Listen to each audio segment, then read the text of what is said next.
Hello, everyone. My name is Karl Lentini. I'm an independent filmmaker, and I directed a movie called Men of Law, poster you can see here. Hopefully, will be done soon and coming out later this year. And so far, I've been talking to law enforcement people and people associated with human trafficking, because that's the subject of the movie. But I'm also interested in health issues, which is obviously very important to everyone.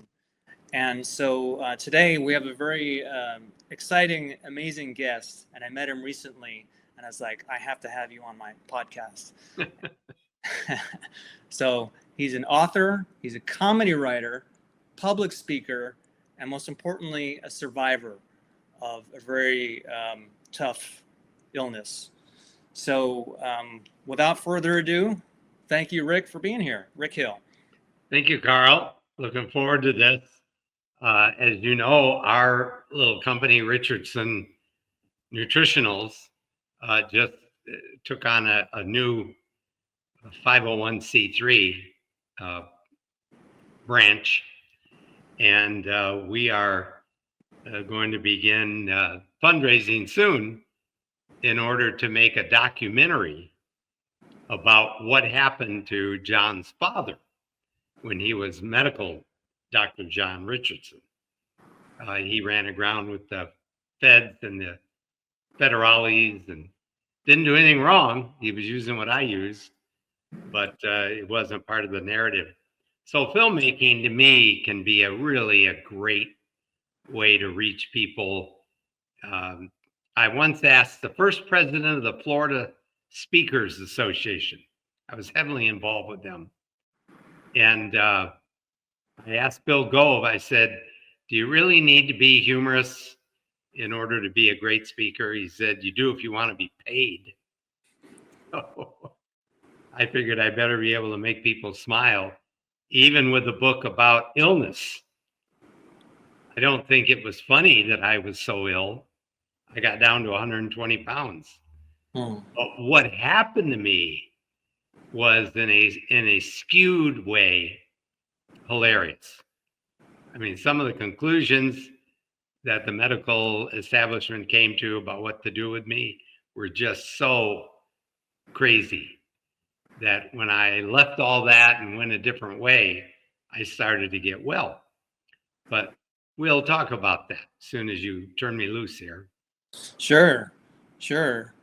And what I find so fascinating, at first, I'm glad you're here. You're healthy, going on 50 plus years now. 74, Karl. You know better. That'd be 51 years. Okay. Is the choice you made to say, I'm not going to do this treatment. I'm not going to listen to my family. I'm going to listen to my gut. I mean, yes, another person gave you an idea of where else you could go for treatment, but you said, no, I'm not doing that. I mean, that took a lot of guts. It took a lot of courage to make that choice. I'd like to take credit for that. I really would. I've wanted to take credit for that for 50 years. But here are the circumstances, and I think you'll agree with me that it really wasn't so much courage as it was necessity. What happened basically was in 1974, I was at the Mayo Clinic, and we all know that I was there for the C word, and it got bad. I mean, they gave me 8 hours of surgery, operated even on my neck, they found it, operated on my feet, they found it, and they came to me and said, boy, you're covered. And we've got some medicine here we could give you, and they were doing this and acting like that. And this was on a Friday. So I said, well, it doesn't sound like you're very encouraged about me. I said, well, we have to deal the truth. We have to talk about what really is. And you have a very aggressive illness. It was called Embryonal Cell Carcinoma. And so that afternoon, I don't know, you and I didn't talk enough to find out if you're a man of faith. Probably are. But that afternoon, I got a letter in the mail.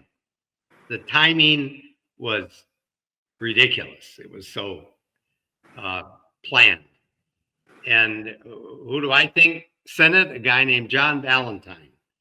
But I think he was in the way and the Lord led him. Remember that story? I'm not going to go through it, but Abraham and Isaac finding a wife. And he said, I being in the way, the will of God, found my wife at that well. And John Valentine was moved to write me a letter, but it wasn't a very friendly letter. Dear Rick, if you don't leave the Mayo Clinic, if you want to get well, you're going to have to leave the Mayo Clinic, is how it read. And that's it, John, with a phone number. And I called him up and I said, John, do you know where I am? I am at the citadel of modern medicine. It doesn't get any better than this. And I got great insurance. He said, I know where you are. Of course I do. You've been there a month. How's it going? I was down to 120 pounds. I didn't feel good. I was on morphine. I had only been married a year. My wife was pregnant. I was a Christian day school administrator, So I said, well, I picked a fight with him. He was one of these John Birch guys. Today you'd call him MAGA, but he was MAGA on steroids. And I said, where do you think I ought to go? He said, well, I think there are places you could go where people understand the immune system much better. I said, where is that? He said, well, the good news is you fly into San Diego. So he's backstepping here. And I could tell. And I said, and after that, John, he said, well, yeah, after that, you get on a bus and you go to Tijuana. And I said, so I just want to, let me get this straight. You want me to leave the Mayo Clinic and get on a bus and go to TJ where they sell chiclets and tequila. Now, I'm not making fun of any culture because I grew up in Detroit. And you just don't throw rocks at other people, when you've seen some of the things I saw. And he said, well, let me give you some phone numbers. You'd spend a couple hours calling people and then let me know what you decide. So I hung up, called a couple patients. Of course, they gave glowing reports. You'd think they would pick people that were on death's door. No. Then I called Dr. Contreras, Ernesto. It's since passed on. At my age, everyone's passed on. But called Dr. Contreras and I said, here's my deal. And I told him my health. And he said, well, you're pretty sick. And I just want to ask you one question then, because I don't want to just take your money. But if you come down here, will you be willing to do everything we ask you to do? Because if you don't, stay home. And I said, well, Doc, you didn't send me a list. What if you want me to hang from my toes? I mean, I don't know what you want from me. He said, no. I'm a medical doctor, MD, classically trained, and I worked in the children's division at Boston Medical in the United States for years. He said, I'm the real deal, but I can't win with what you have unless I can bring your immune system online. I'll lose. You'll lose. You'll die and blame me. And he said, this is participatory medicine. Your viewers might want to write that down. Participatory medicine. In other words, I can't do this without you. But if you agree to do the things we're asking, none of them really hurt. None of them we don't make you sick to get you well. That they should have learned that with the Hippocratic Oath, and they didn't. But he said, we don't get you sick to get you well, but it does take discipline. And If I can bring your immune system online, I have enlisted a powerful ally. What your own body can do is much more impressive than what medicine can do. People don't believe that about the human body, but it's true. So I then, earlier that afternoon, I'd gotten a phone call, and my church had said they would underwrite the cost because this clinic did not take medical insurance. Well, being in Tijuana, of course. So I said to Dr. Contreras, I'll tell you what, the First Baptist Church in New Ulm said they would send me. I'm going to go ahead and come down there, but I need to talk to a few people first. But if I come, I'll do what you tell me to do. He said, deal. Hung up. So first person I talked to was a chemotherapist. I called him up and I said, hey, you told me how sick I am. You want to start chemo on Monday? I said, but a guy called me and said he wants me to come to Tijuana for a specialized kind of treatment. I thought he would have unloaded on me. What are you? Instead, he folded his arms, leaned back in his chair, and he says, it is warm in Tijuana this time of year. And I looked at him and I said, message delivered. In other words, read between the lines, Rick. He doesn't think he's going to help me. They don't really think Mexico is going to help me. So if I want to go down there and sip tequila on the beach, knock yourself out.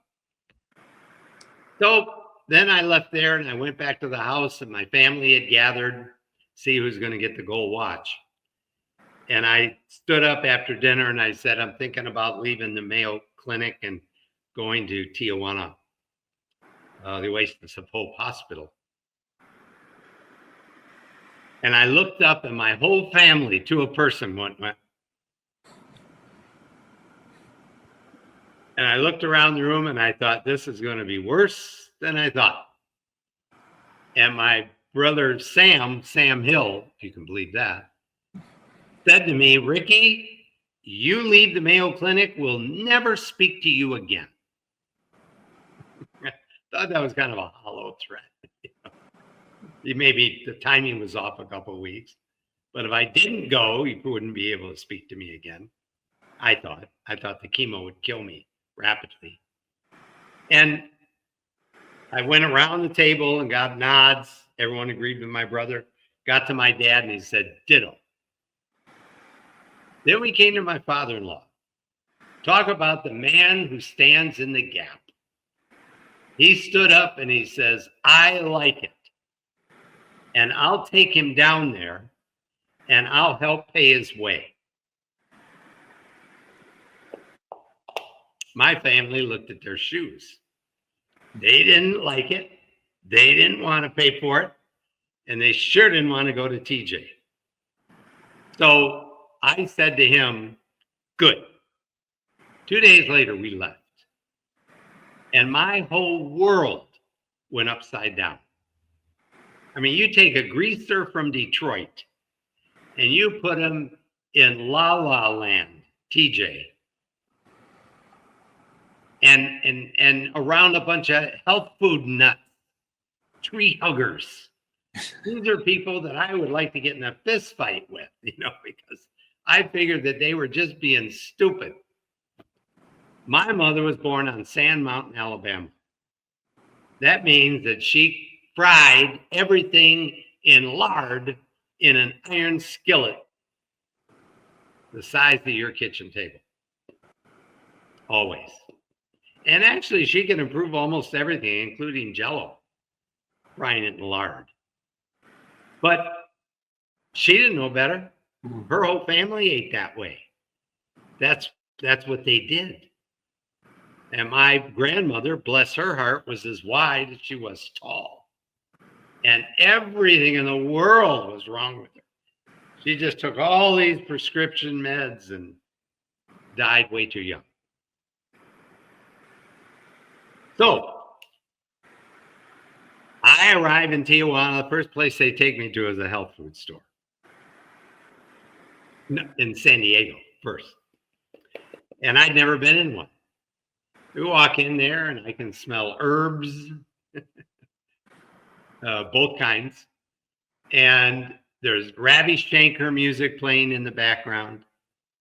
There's people pulling stuff out of barrels to eat it. And they go, oh, wow, I can feel it.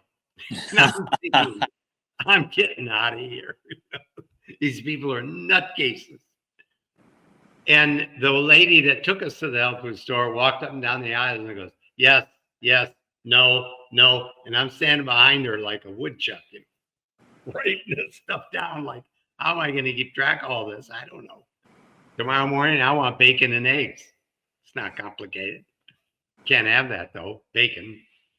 So she says she's from the military, like most people in San Diego are. And she says, I will be here at 0700 hours. Don't make me late. And I thought, what's next? So I get in the car. I can't sit up. I've got a 16-inch scar that I just received. I had been on morphine. Not a good day. Bouncing around the hills at TJ. We get down to the ocean. I find out this clinic is right across the street from the bull ring. Wait till my family finds that out. Poor road. Yeah. It can't get any worse. So we go in and I lay on a rug. I can't sit in a chair. My father-in-law went and got a rug from the front door and put it on the floor, and I laid down. He said, I'll get us checked in, get us. So he got us squared away after about an hour and a half, because language barrier back then, not now. Today, that clinic, by the way, is a 5-story ultramodern hospital, but not back then. So we went inside after we got checked in, and I saw Dr. Contreras down the hallways. I had seen a picture of him in my little research. And I yelled, Dr. Contreras, and he turned around and I said, hey, it's Rick Hill and Les Bardwell from Minnesota. And he said, yeah, good. I'm glad you came. Come on down here and let's talk. So we hurried as well as I could down the hall. He puts me on his examination table, unbuttons all my buttons, and looks at this scar. And he goes like this. And I thought, I'm fuzzy on, does that mean I goofed? Does that mean he wishes I hadn't come?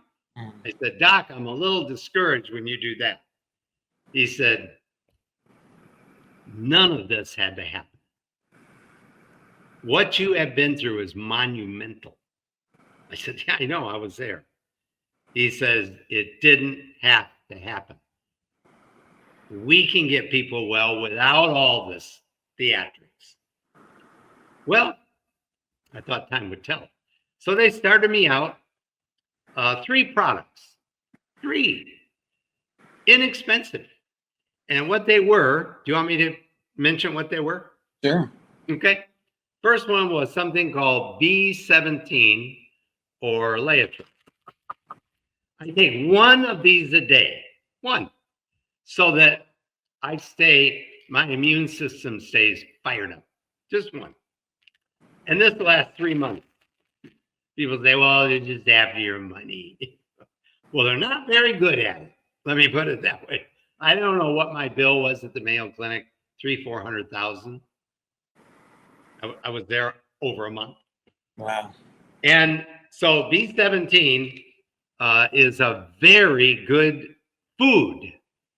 Comes from the apricot seed.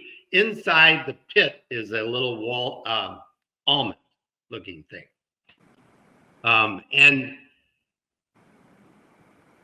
they got this information by studying different groups that never seemed to get sick. And one of them was a Hunza people, Hunza cat. And they lived to be 110, 120. You can look this up on Google. It's there. And they had real great teeth till the day, eyesight, the whole thing. And rarely sick with anything. And so they studied this almond and found out it was different than the almonds we eat. They're bitter. I mean, not awful bitter, but they're bitter. And they have something in it called nitrilicide. Now, let me make a parallel, which will make this little story a little believable. In the 1800s, Britain was trying to sell all of their goods worldwide. So they'd put the products on ships and go to different ports to call and either trade or try and get money, you know, gold and all that. Well, a bunch of the sailors kept dying. Do you remember what they were dying from? Sailors on ships? Yeah. Scurvy? Yeah. Bing, bing, bing, bing. Yeah. Where's the York peppermint patty? I've got one here for you. Scurvy. By the way, don't think scurvy is just a mild headache. You can get killed when you can die with scurvy. And the last days of your life are pretty bad. And so they found out that if they just put limes, citrus on board, these boys love to drink rum. And so the queen told them, squirt a half of a lime into your drink and go ahead and have a drink. And they got well. Scurvy went away. It didn't just get mild, it went away. And as long as these boys would use lime, they were called limeys, they didn't get scurvy. Now I'm going to ask you, is it possible that one of the reasons that people get so sick is that there's certain things they don't get in their diet, like the word nitrilicide? I think it's very possible. There was a Dr. John Beard. There was a Dr. Ernst Krebs, not the Krebs cycle one, but they began studying this and then giving it to people along with, and here's the second product, pancreatic enzymes. Now, this is where the story gets interesting because certain diseases coat themselves in protein. Why do they do that? Because they want to be invisible to your immune system so they can survive. All of nature wants to survive, even these cells. So when you take these proenzymes, pancreatic proenzymes like chymotrypsin and trypsin and bromelain, when you do that between meals, write that down, between meals, you're not trying to get these enzymes to digest that steak you just ate. You're trying to eat this 2 to 3 of these capsules between meals so that this enzyme goes into your system and looks for protein to digest. And when it digests the protein on these cells, all of a sudden now your immune system's floating along and goes, there's some cells that ought not be here. Let's get them. Now that's a dumb way to describe it, but it's actually pretty accurate. I don't think they really say, let's get them. I mean, maybe they do.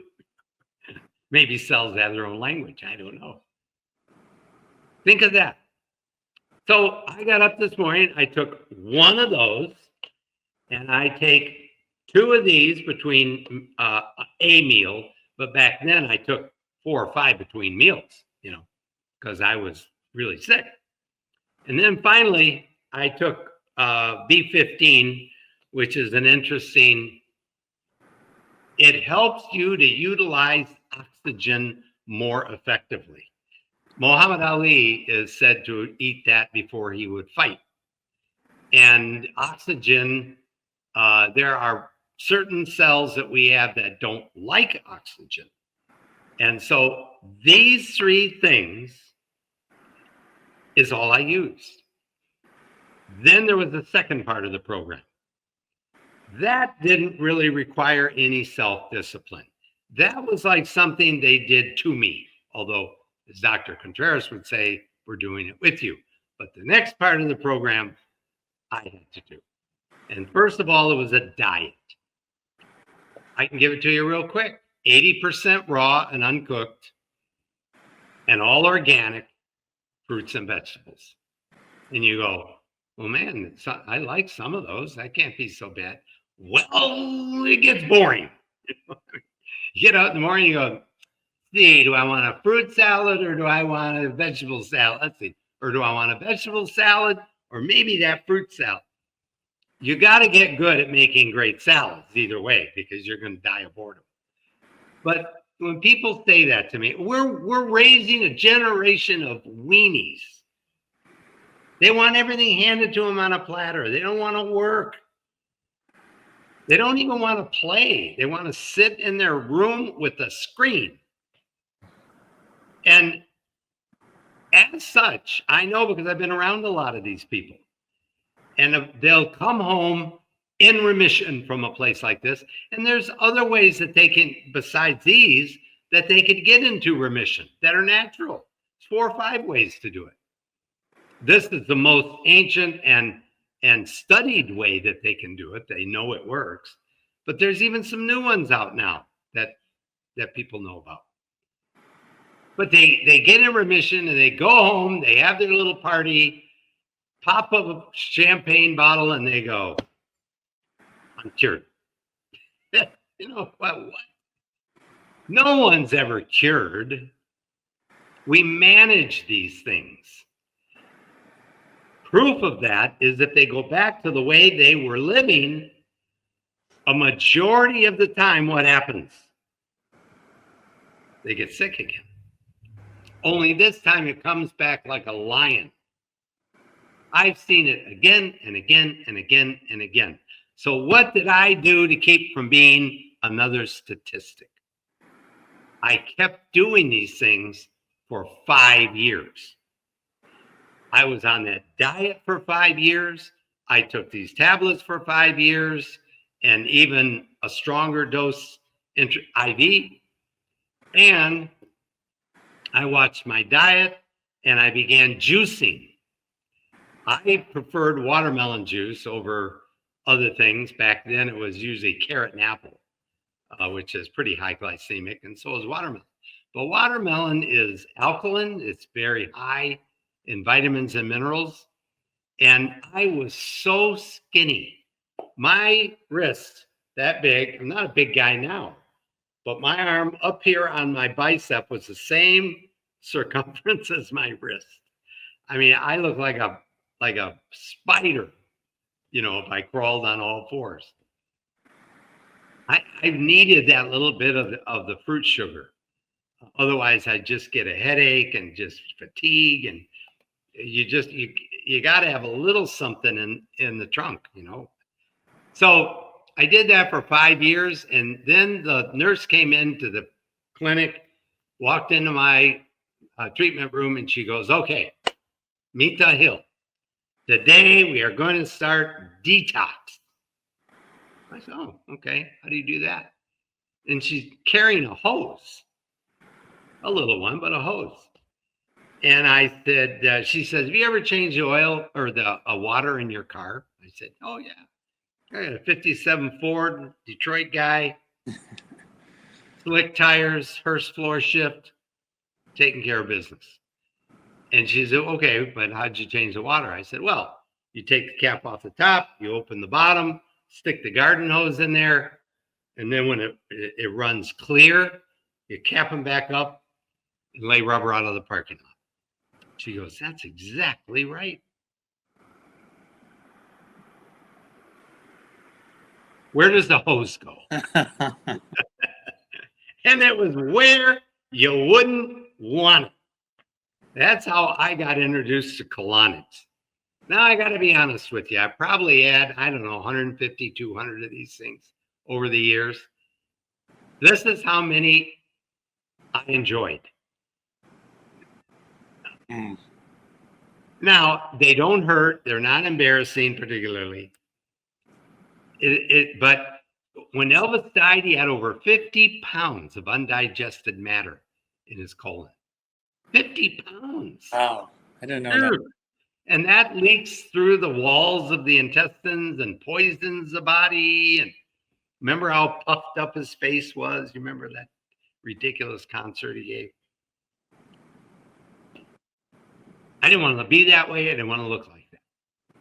So after the 3 days of a couple of days fasting, I would do with the watermelon juice, I'd take a colonic. And I got so clean that I squeaked when I walked.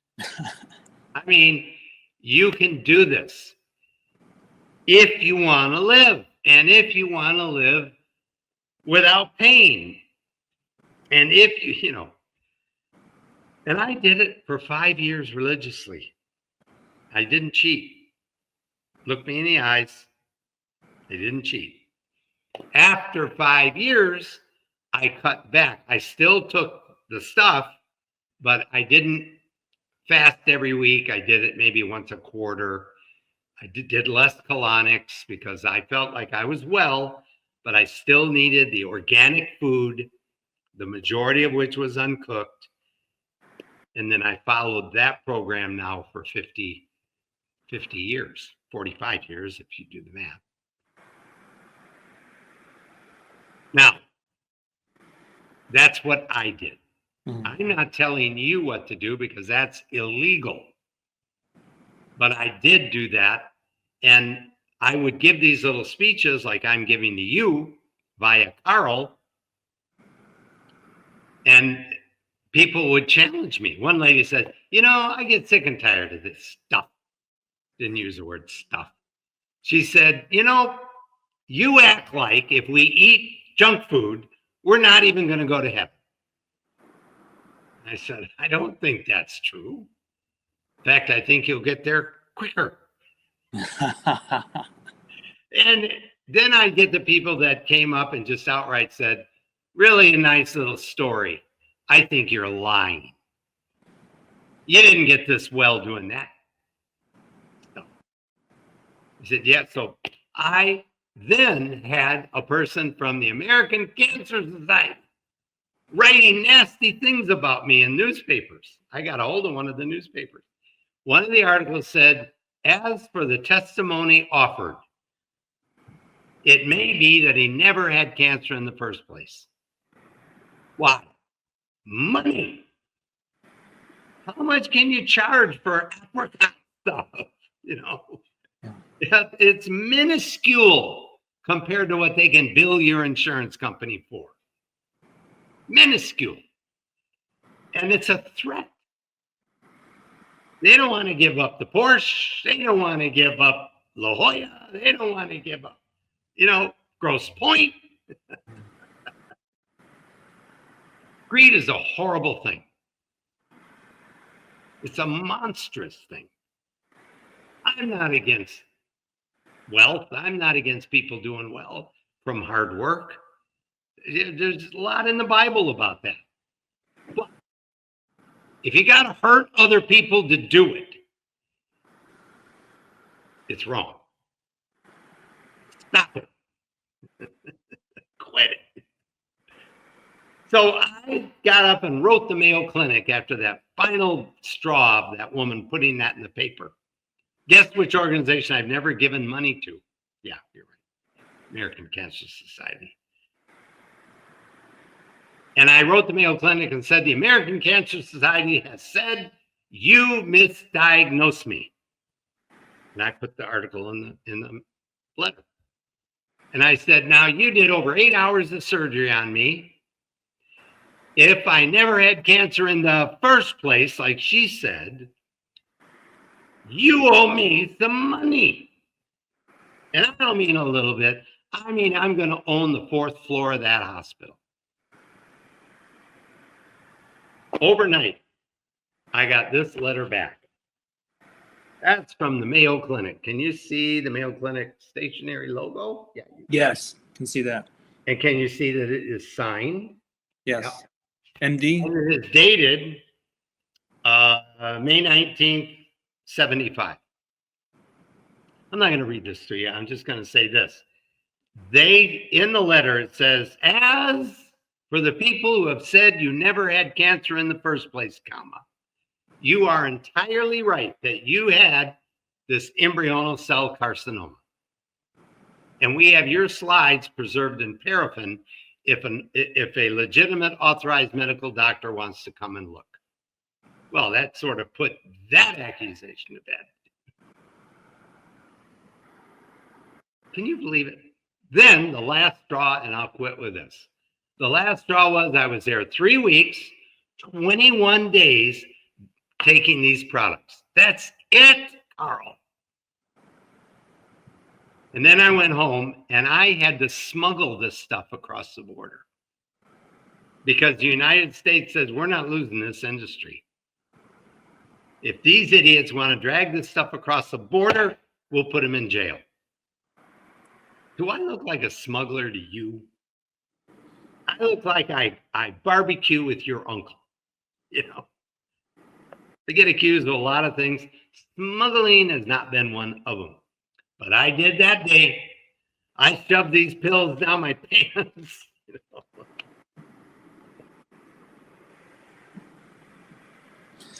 Yeah, usually they smuggle cocaine, heroin, marijuana, people, maybe money, cash to be laundered, but Children, women, yeah. And I wanted to smuggle an apricot derivative, a fruit. And they just said, no, this stuff really does make people well, and we're not going to have it. We are not going to let them do this. Thank God for Bobby Kennedy. All I'm going to say about that is that Christmas came early. I don't care if Bobby Kennedy comes through that front door over there and says, you know, Rick, I've been listening to your talk, and I don't think there's anything to this Laetrile thing. You know what I'd say to him? Okay, I don't have a problem with that. But I want to ask you one question. Is it legal for me to read about it, be convinced, and then freely use it and have my doctor freely help me? Is it? Now, it's being done today because of clever people. They're making it clear that this is a food supplement and that it is not treating disease, it is augmenting nutrition and, you know, jumping through hoop after hoop after hoop. And they're doing it and they're succeeding. But it needs to be mainstream. And let me tell you what else has to happen.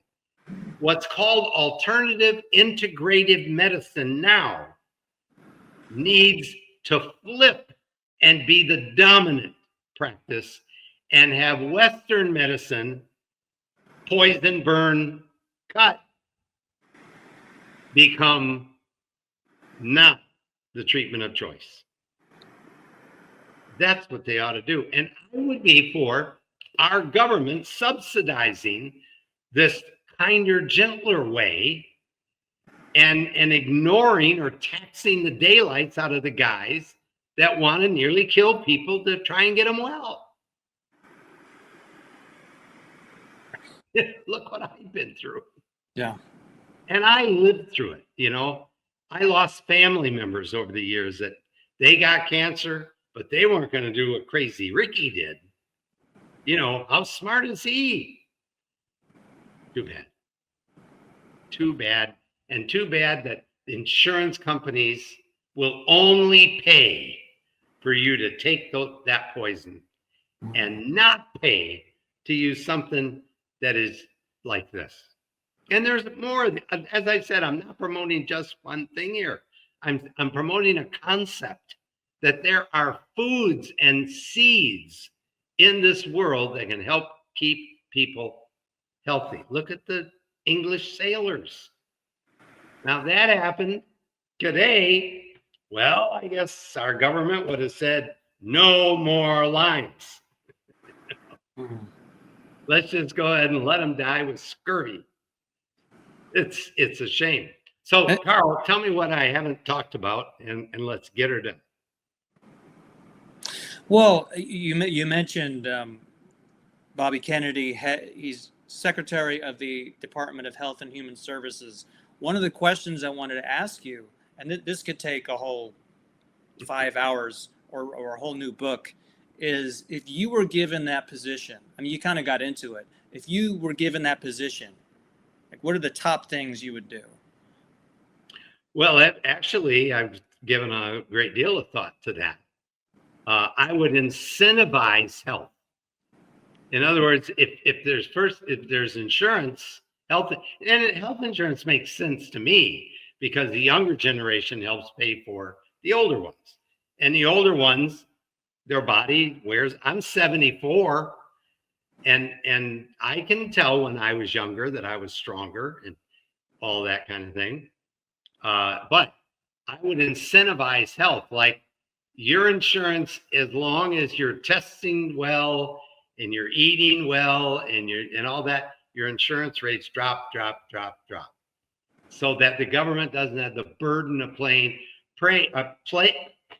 paying for people to take big drag on a cigarette, throw a shot of whiskey down, and go, all right, let's talk about health. You know, I mean, they want to live that way, let them live that way, but it ought to be expensive to do that. Like it's expensive. Tell me why organic food is more expensive in the grocery stores. They actually leave things out of it. You know? Right. Yeah. And okay, so that would be the first thing, is I would put a financial incentive on health. The next thing I would do is I'd open up other avenues of treatment. Chiropractors, naturopaths, nutritionists. Yes, they should be part of our healthcare system, and they should be free to teach in our schools and be able to work in and out of our hospitals. We select against those people, and we have no right to do it. So those are two things that I would do. The third thing is I would Trump has already done a great job on this, but I would stick my big nose into school lunches. Big time. And I don't mean that you put the Fritos and the M&Ms out in the hallway in a vending machine. No, that machine gets thrown in the trash. You could make hot dogs to be nutritional. They don't have to be the scraps picked up off the floor in a place that processes meat. There's ways to make natural organic food delicious, and that kids would like it. Kids like meatloaf. Kids like pot pies. Kids like spaghetti and meatballs. And there's a way to do it: gluten-free, organic tomatoes. You see where I'm headed?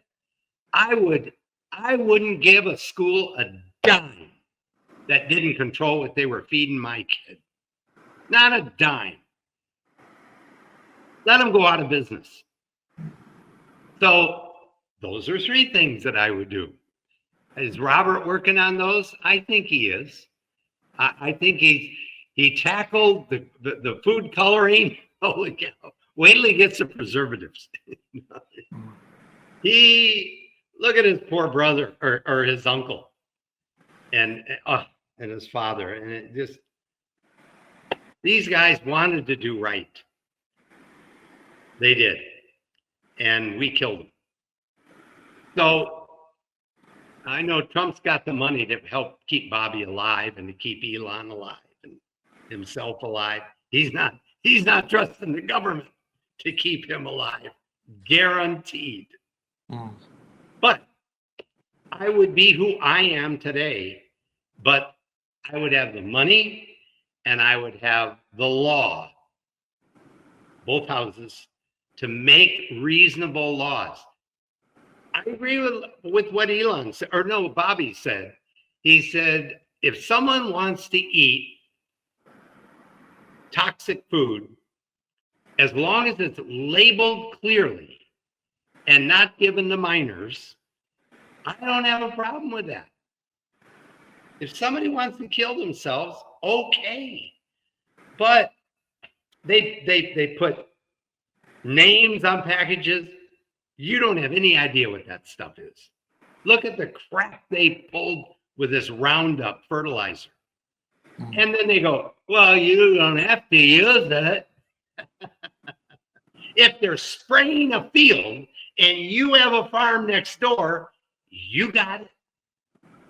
Your people that buy your product is going to eat it.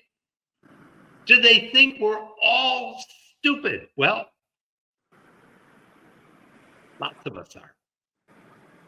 That ought to be outlawed. And don't get me started on vaccines, but I'll just say this.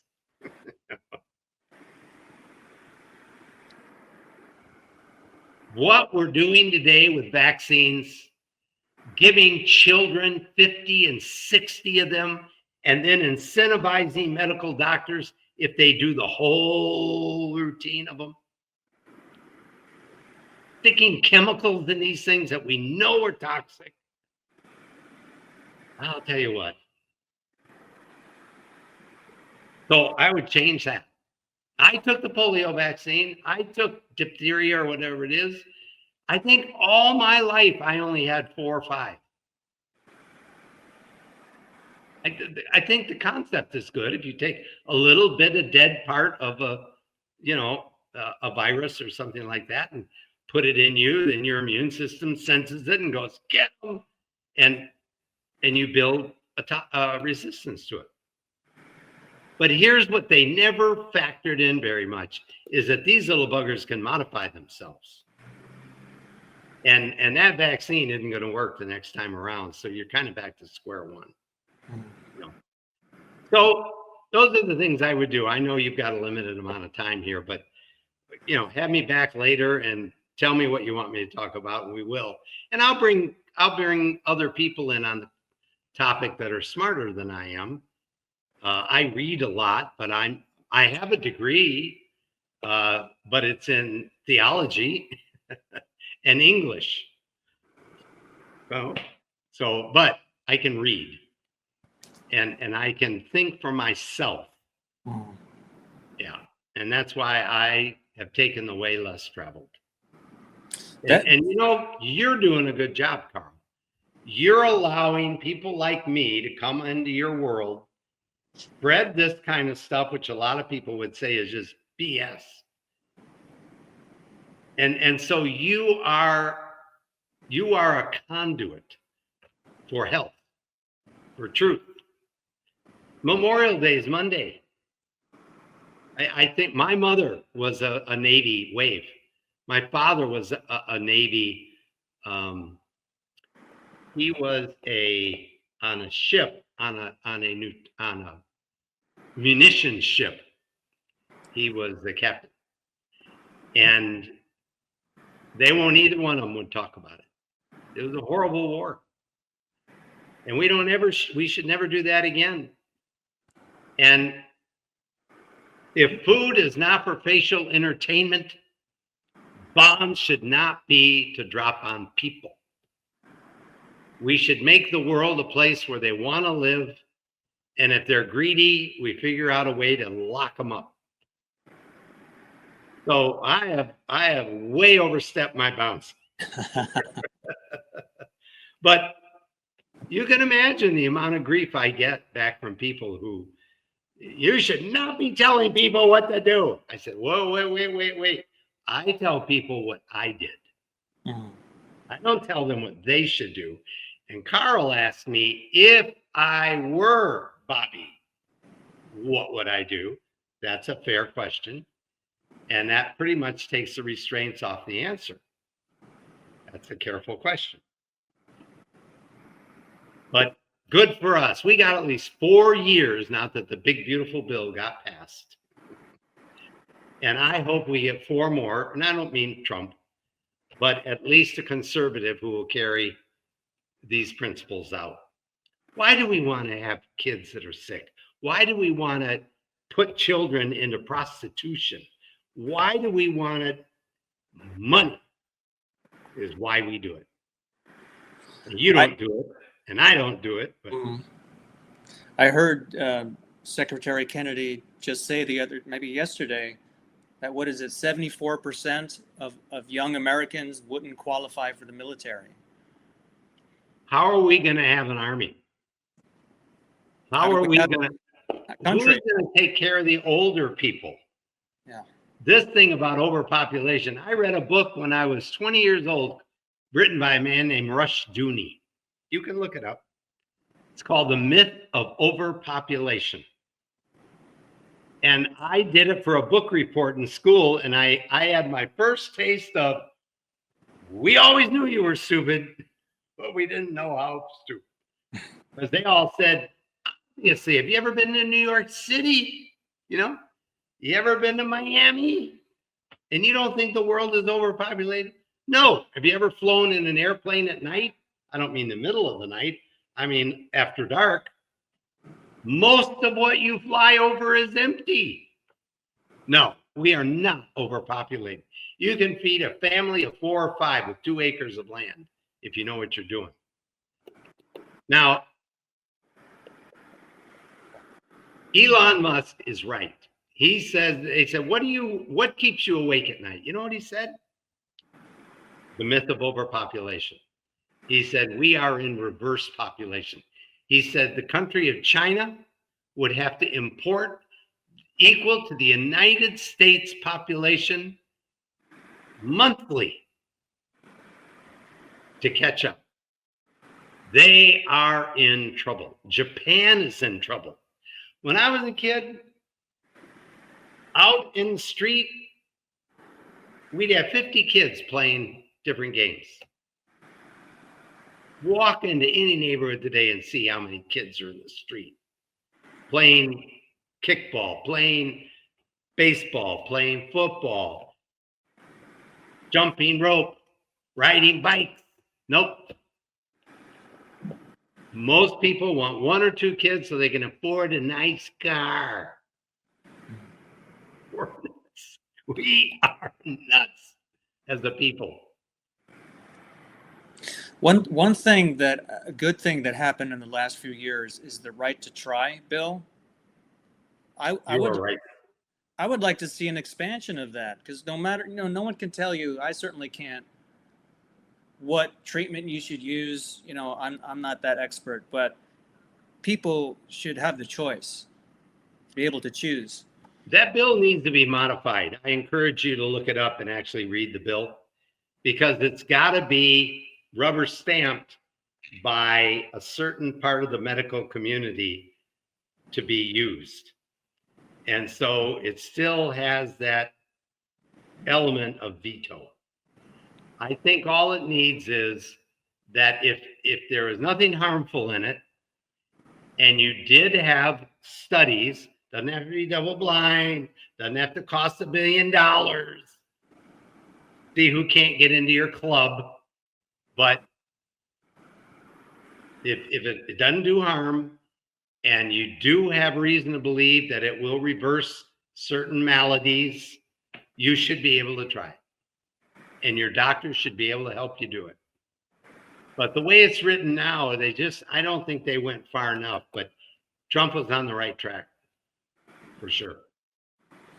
Well, that could be expanded. Yeah. I mean, I'll read it. I'll go and read it. You'll see what I mean. Yeah. What I did probably wouldn't cut the mustard. But, Trump's a smart guy. I mean, he really is. I could not, I'm 74. I could not do what Trump does. He'll give 5 seminars in a day. And I'm a good speaker, and I've done it for 30 years. I can't do that. I sound like Bill Clinton after 2. Trump acts like there's nothing wrong. And energy and ideas. The guy sleeps 4 hours a night. If I sleep 4 hours a night, my eyes would be all swollen up. I've got pretty good memory, but at 74, I haven't put my keys in the refrigerator yet, but I have seen him get in, and he gets off the teleprompters and he reels off names of people and programs. And I don't know if I could do it. I mean, he's just very, very sharp. But I got to do my part with what I've got. Right. Before we wrap, I wanted to ask you something. You mentioned briefly fasting, that you would fast for a couple of days. Could you explain that more? Yeah, I learned this. I didn't learn that part of it at Oasis of Hope. I actually went to Boston to a place called Hippocrates Health Institute, which at that time was being run by a lady named Ann Wigmore and Victor Kolbinkis, I think it was. And they basically fed people sprouts with organic sauces, and then they juiced tremendous amounts of watermelon juice. That's what you could eat. And then they had this other drink called Rejuvelac. If they tried, they couldn't make anything taste worse. It was wheat berries soaked in what seemed like swamp water to me. But in the main, it was very pleasant. It was strange. They had people there that called themselves airtarians. And they would look me in the eye and say, "We haven't eaten in years. Ferns do it." I said, "I'm not a fern." Yeah. Yeah. So what I would do is on Sunday night, I'd have my last meal of the week. And it was always very light, small salad. And then on Monday morning, I get up and I start drinking the watermelon juice, start juicing watermelon. And the game was you can have all you want. No rules. But if on Tuesday night I'm laying there awake at 3:00 in the morning, I'm thinking my kingdom for a fish witch, starving, I would get up, go in the kitchen, and cut a little piece of watermelon. And then my body would go, "He's eating, he's eating." Go ahead and go to sleep. And then the next day I'd fast again. And then the third day, I'd break the fast in the morning with like a, oatmeal, or there's better things than oatmeal, but that's what people know. And then I would begin to eat a light salad for lunch, and then for dinner that night, a full everything I could think of that I could eat. And then that late afternoon, I would go get a colonic, pay the $50 back then. It's probably 80 now. But I would go get a colonic, because when you quit eating, your body does two things. One is your immune system goes into hyperdrive. It's actually a very healthy thing, because it believes it's being killed. And so remember I said every cell wants to survive. Yeah. That immune system goes on hyperguard. Why are we like this? Why are we shaky? Why do we feel like this?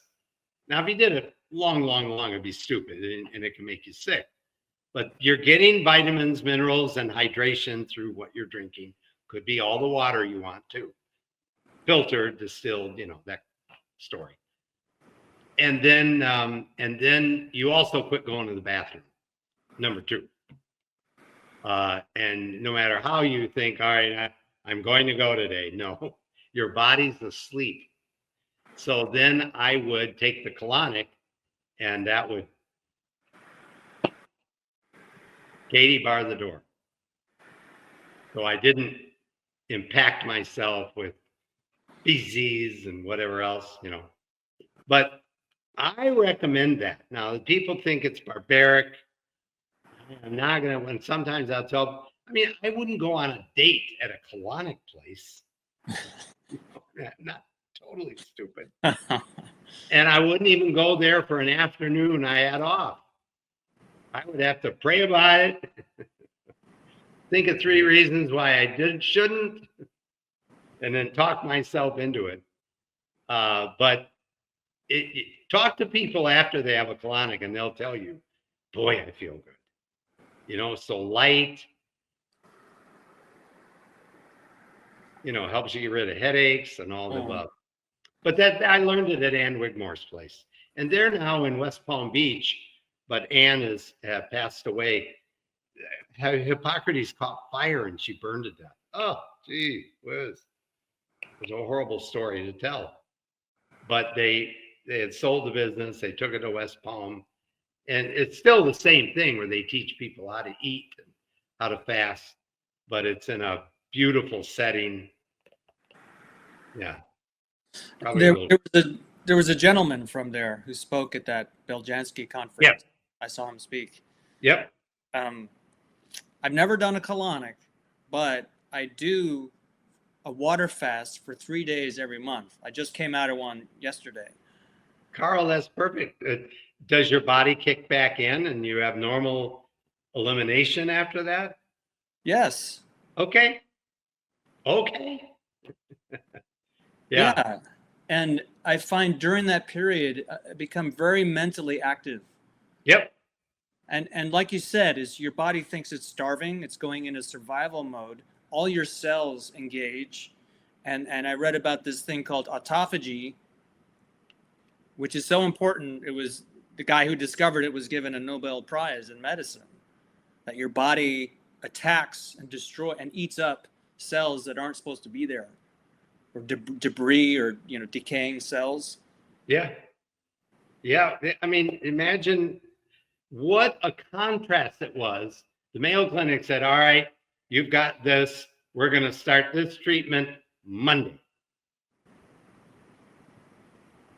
The difference is Dr. Contreras said, I need your help.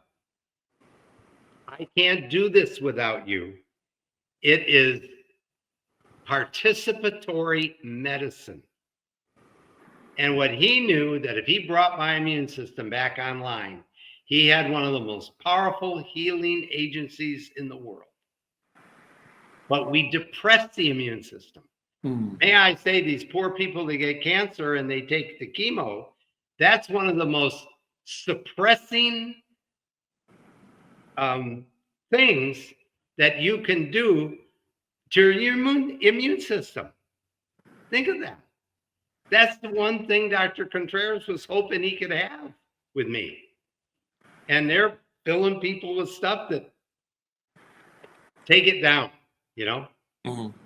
So we need, I'm watching Bobby, I am, because there's so much to do. Greed has enveloped our government. It has enveloped our medical. You just almost can't find an organization that isn't corrupt at some place, some point. And the quicker we say, all for one and one for all, do unto others you'd have them do unto you,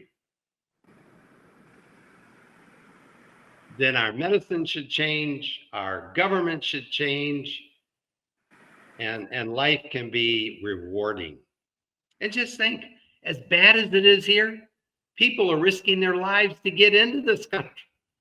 What must it be like elsewhere? Yeah. Holy smokes. Anything else I can say that'll, you have made an arrangement. I'm sorry I didn't mention this earlier.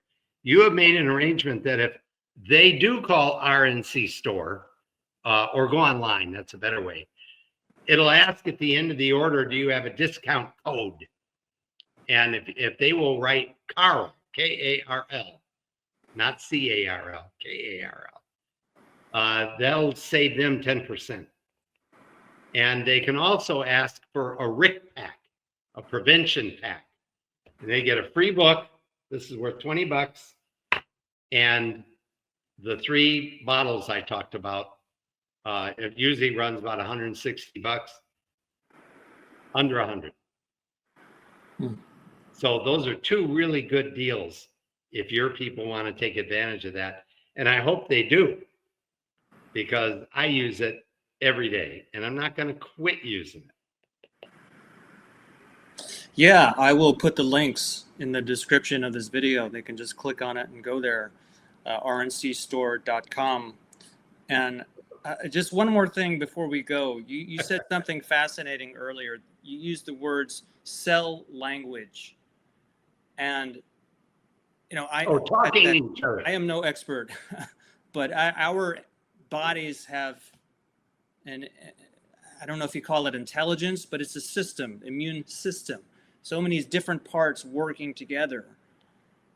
And we interrupt. Look at neurons. dendrites.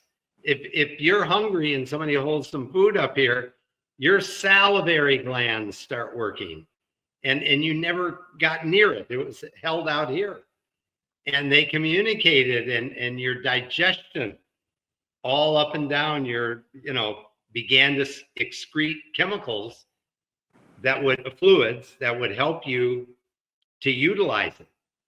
And when you think about what's in the human eye, and you really understand how it is that I'm looking at you,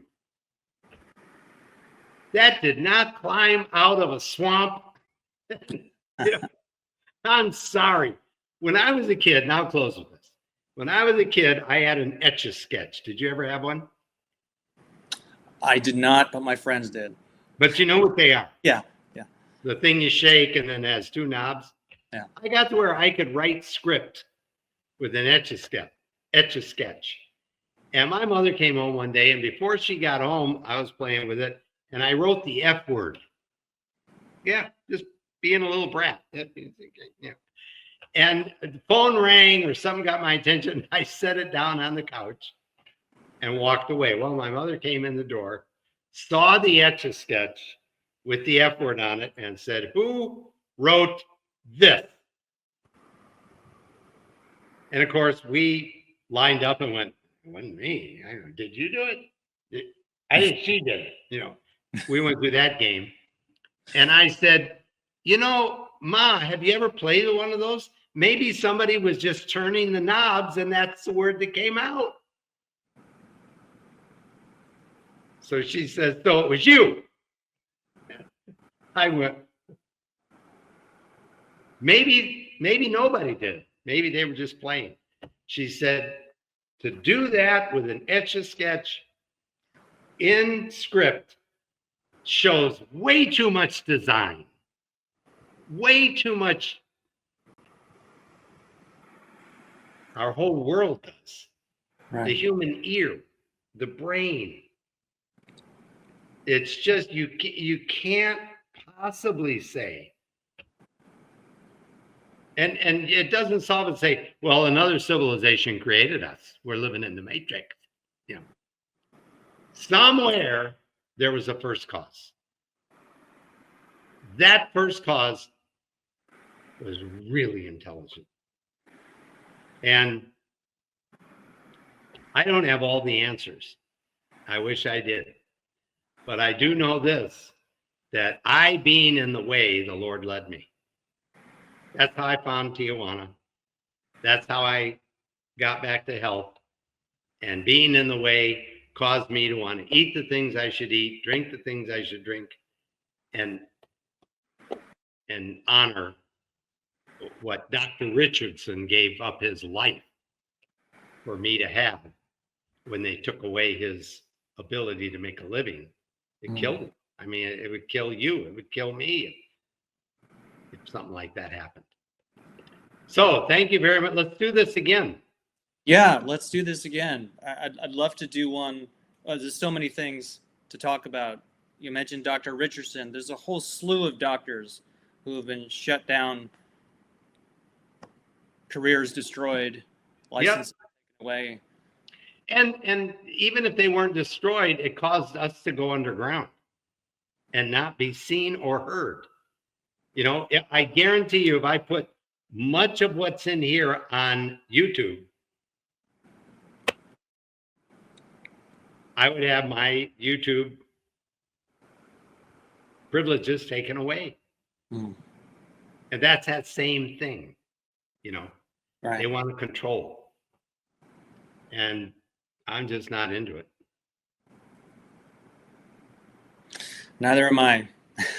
Obviously. Yeah. But I think we had an intelligent conversation without calling people names and without, using words that we shouldn't use. Well, yeah, but I'll definitely have you on again, Rick. I really appreciate your time. I enjoyed it too. And thanks to everyone who watched. Again, I'll put the links and promo codes in the description. My name, Karl with a K, and then Rick Store. RNC store.com. That's the name of it. And in there, if they go to all products and type my name, my little package will come up. Then at the end, they can enter your name and collect an extra 10. Okay. Excellent. All right. Thank you, Karl. All right. Thanks, Rick. You're welcome.